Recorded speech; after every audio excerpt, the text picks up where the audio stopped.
Tuguhaye ikaze kuri iyi channel yacu.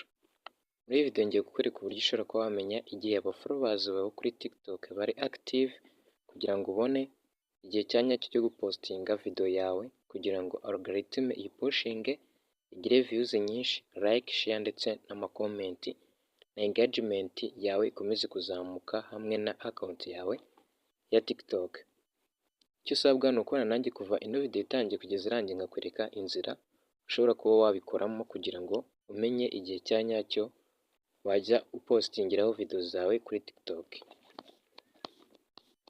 Ikintu ugomba gukora rero, kuri subscribe ufungure n'inzogera kugira ngo utazacikwa na video z'ubutaha.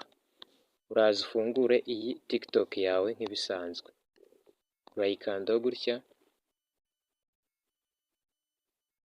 nurangiza urategereza n'akanya gatoya kugira ngo ifunguke. Ndashaka wumva amagambo y'ubwenge. Nimara kuba yafunguka, uraza ukanda hano handitse ngo profile cyangwa se you. Biraterwa n'uko haza kuba handitse. Aha natunze udufresh tubiri mu iguni ry'iburyo, ukandeho gutya, ukande kuri profile, uraza guhita ugera muri account yawe. Numara kuba wahagera, urahita uza ukanda hano hejuru hari uturongo dutatu dutambitse. Hano natunze udufresh tubiri, urakandaho gutya.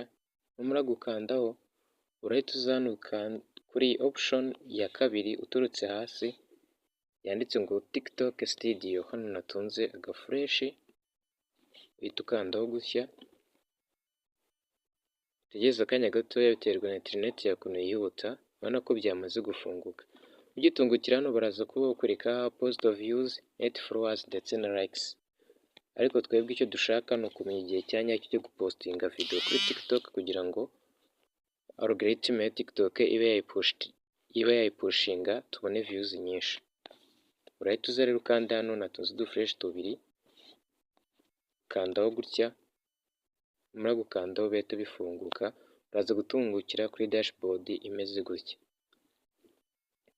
Aha naho barakwereka ko turi mu minsi 7 mu gihe cy'umweru. Barakwereka post views, profile views, likes, comment ndetse na share. Ariko twebwe icyo dushaka ni ukureba igihe cya nyacyo cyo gupostinga video kuri TikTok. Niyo mpamvu utuza ugascrollinga uva iburyo ujya ibumoso. Urascrollinga uva hano uza muri kino gice cy'ahangaha, ndascrollinga gutya, nurangiza tuza ubone hano handitse ngo followers. Hano natunze agafresh tubiri, uhita ukanda kuri followers yawe. Okay, urabona ko byahise bifunguka. Hanyuma urascrollinga uzana amagana hepfo. Hano uraza kukwereka ngo followers insight, bakwereke gender, bakwereke age ndetse na location. Hano urabona ko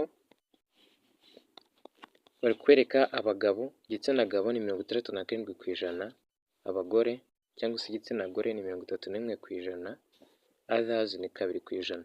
Hano handitse ngo other ni kuvuga ngo nabo bafite ama TikTok cyangwa se account za TikTok ariko batarashyizeho gender yabo. Urabona ko ari bake cyane ugereranyije n'ababikoze.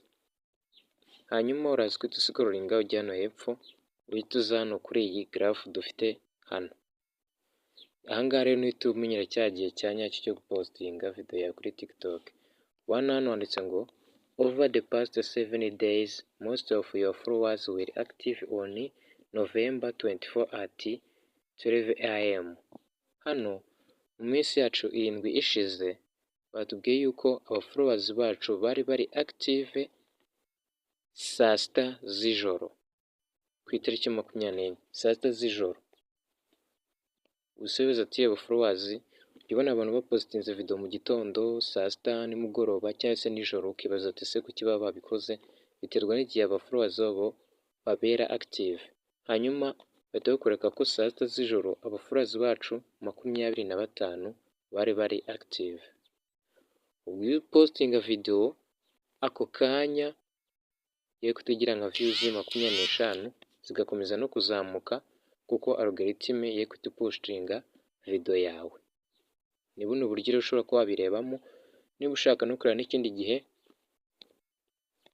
mu minsi yabanje uraza ugakanda kuri kano kantu kandaho gutya tujya kuri 26 bagakwerekaho kari PM saa 9 bakakwereka ari aba followers 74 kuri 22 naho ugakanda kuri kano kantu akangaka kandaho gutya